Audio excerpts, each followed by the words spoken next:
If you don't know me already, my name is Kelly. I own Dogkind, and I specialize in confidence building in very fearful, shy, shut down, feral, semi-feral dogs. And today we're talking about whether or not it's a good idea to comfort your dog when they're scared. I often hear that, coddling a fearful dog might make them worse, and so we're going to talk about that today. Is it bad to coddle my fearful dog? This is part 2. We did part 1 last week. Today we're talking about comforting a dog who is scared. This is for you if you have a fearful, anxious, or skittish dog. You've heard that coddling or babying them might make them worse, but you've also heard that you should protect and comfort your dog and you're not sure what to do. This is a bit of review from the last video. What is coddling? Before we decide whether it's good or bad, we need to know what we're talking about. And the two most common definitions that I have heard from folks in the group and in the group chat is comforting, so petting, cuddling, talking to, giving treats, or sheltering, sort of trying to minimize their exposure to things they're afraid of. Now, is coddling bad? The real question is, how does it affect your individual dog's behavior? And it could go either way, depending on what you do and how your actions affect your dog. Today I'm talking about an example of quote-unquote coddling that is comforting your dog. Let's say we have a dog who is afraid of noises outside the house, and they hear a certain noise outside and they start shaking. You can either comfort your dog, maybe you go to your dog and cuddle them, give them treats, talk to them, or maybe you just ignore them. So which is better? Is it better to comfort them or to ignore them? And it really depends, again, on how these things affect your dog. The sort of best case scenario for comforting, and this is a theoretical example, let's say your dog likes those things, likes cuddling and likes the treats. It helps them feel better in the moment. And in the future, when they hear a scary loud noise, they seek you out for comfort or for good things like treats. Now, to me, that's a perfectly desirable outcome. So in this case, I would say that comforting the dog was a good idea. Now, here's a very common scenario, the situation where we are trying to comfort our dog, but the things we are doing do not comfort them. So the dog actually doesn't like the cuddling and won't take the treats, perhaps. In fact, they may find it a little bit stressful, like just another stressor in an already stressful situation, in which case you could end up with a dog who, in the future, when they hear a noise outside, they run to avoid you because they don't want to be cuddled.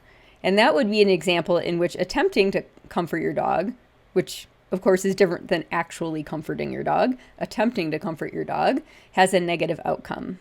Now, how about the flip side? What if you say, I don't want to coddle my dog. I'm afraid that they'll learn it's okay to be afraid. I'm just going to ignore them when they're shaking, when they hear a scary noise outside. What kind of outcomes could we get from this, from basically no intervention? It is possible, if you get lucky, it's possible that you ignore your dog when they're scared and shaking, and they do eventually stop responding negatively to the noise. That could happen. You could also end up with no change, that your dog just remains afraid of the sound outside, or your dog could actually get worse, sensitized to the noise, and their negative reactions could get worse and worse. So maybe that leaves you feeling like this is clear as mud. What exactly should I do then? Is comforting good or bad? And really, it comes down to whether or not your dog likes what you do to comfort them. If they like it, you can end up with a nice outcome where your dog, 1, feels better in the moment, and 2, starts coming to you for comfort when they are worried about something. But you could also end up in the situation where if your dog finds the cuddling or whatever comforting you're doing actually a little bit stressful, they actually start to avoid you when they're scared, and you don't want that either. Now, on the flip side, how about ignoring? Is that good or bad? I would say you're really kind of leaving it to chance. If you say, I'm just going to ignore my dog and hope they get over it, they might not, they might get worse.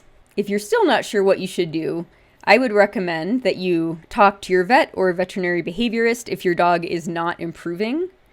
They may benefit from anti-anxiety medication, but a vet behaviorist is the best qualified to tell you whether or not that might be the case for your dog.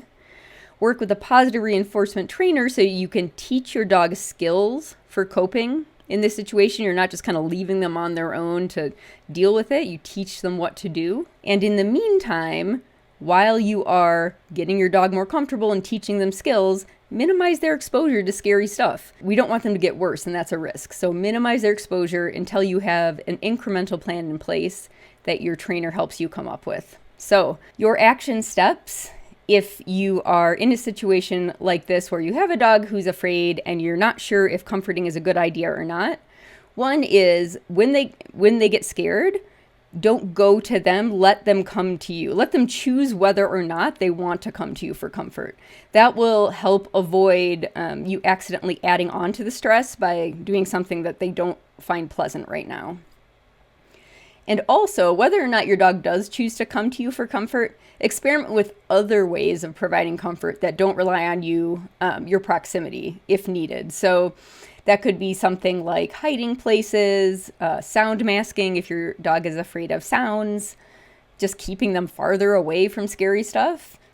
Sometimes that can be something as simple as turning off a buzzer on an appliance, like your oven. And finally, work with a veterinary behaviorist if possible, and a trainer to reduce fear and teach your dog skills for coping.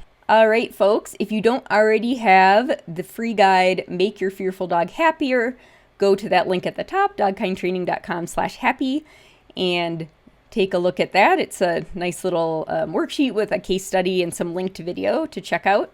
I hope this was helpful, and I will see you next week.